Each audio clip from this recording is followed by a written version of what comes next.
Session and some early missteps. Now the GOP has some pondering to do as the minority party. How do Republicans counter the popular president and the push for their agenda? And of course, Senator Specter's decision to switch to the Democratic Party is not helping matters at all for the GOP. Marc Thiessen is the former chief speechwriter for Bush 43 and a visiting fellow at the Hoover Institution. Juan Williams is a senior correspondent for NPR and a Fox News political analyst. Mark, I want to read you something that Lindsey Graham said yesterday. He said, and I'm quoting here, "We have to broaden the party."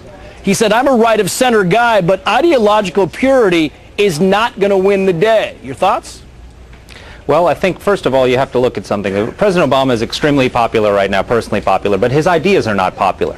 If you look at the opinion polls, Republican self-identification is gone down, but Democratic identification has not gone up dramatically. Most people are moving in the independent column. What that means is that people are frustrated with the Republican Party. They're frustrated that we turned away from fiscal discipline and other issues, but they haven't gone into the Democratic column. They're extremely skeptical of Obama's agenda of higher taxes, higher spending, bigger bureaucracy. And so that's an opportunity for the Republican Party. We need to stand firm on those issues, and over time we're going to be rewarded for that if we do. You know, Juan, I was talking to Britt about this earlier, and it seems to me that a lot of people were saying, okay, it's the doom of the GOP, and Mark's saying, well, we need to get stronger, but is there a sense that if the Democrats, which now they, for all intents and purposes, if Al Franken holds on, they could have that filibuster-proof majority. If the Democrats own this thing, as Colin Powell said, look, if you break it, you own it, it's all on them now, right?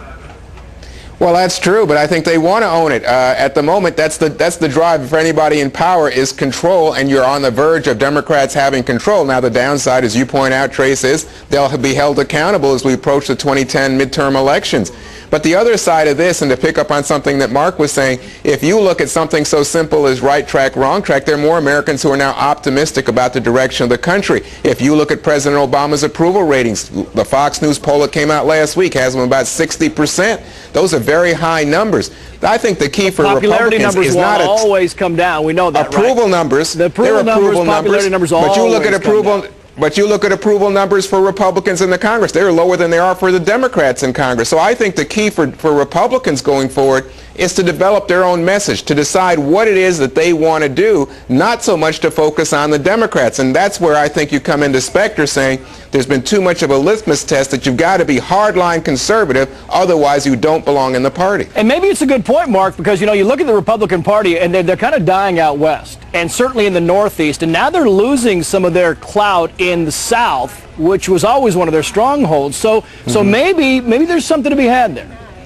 I think what you're experiencing here in Washington right now is a little bit like what we had last year when we had $4 gas. And even liberal Democrats were out there chanting drill, baby, drill. What's happening is people are worried about the economy. And so people who are skeptical of government spending are going along with Obama's agenda. But what's going to happen is, regardless of Obama, the economy is going to recover at some point. And people are going to look back with horror at what he's proposed. The dramatic expansion of government, the dramatic increase in the size of the debt. And all of these issues are going to come back to haunt him. And the Republicans who stood firm against these issues are going to look good. There's got to be a star, right? I mean, if you were the Detroit Lions and this was draft day, you'd be looking for everybody, right? And right now the Democrats want are the Patriots.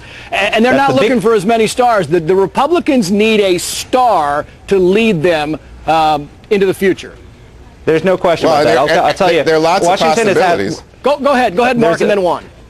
Well, Washington Capitals just had a big win yesterday, so let me use a hockey analogy. The Democrats are on the power play right now. They've got an extra man out there, and he's the Alex Ovechkin of politics. His name is Barack Obama. And the job of the Republicans is to kill the penalty, to try and stop them from scoring, and to get a shorthanded goal if they can here or there, until wait till we're an even strength. At some point, we're going to be at even strength. There's going to be a Republican leader who's going to come out there and who's going to rally the party. But for right now, we have to realize our position. We're a man down, and we've got to fight back. Juan, the last sports analogy goes to you.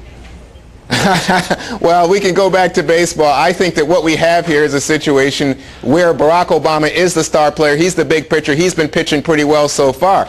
But I don't think the key is to root against Barack Obama. The key is not to say, oh, I hope that the other team wins big or the other team fails big and there's a depression, and then everybody's going to say, oh, look what a mistake we made. To the contrary, I think Republicans have to have a positive message about who they are and what they stand for. And in terms of small government, in terms of lower taxes, those can be positive messages, but they don't have to push out everybody who disagrees with them. Gentlemen, we have to go. Juan Williams, Marc Thiessen, thank you both.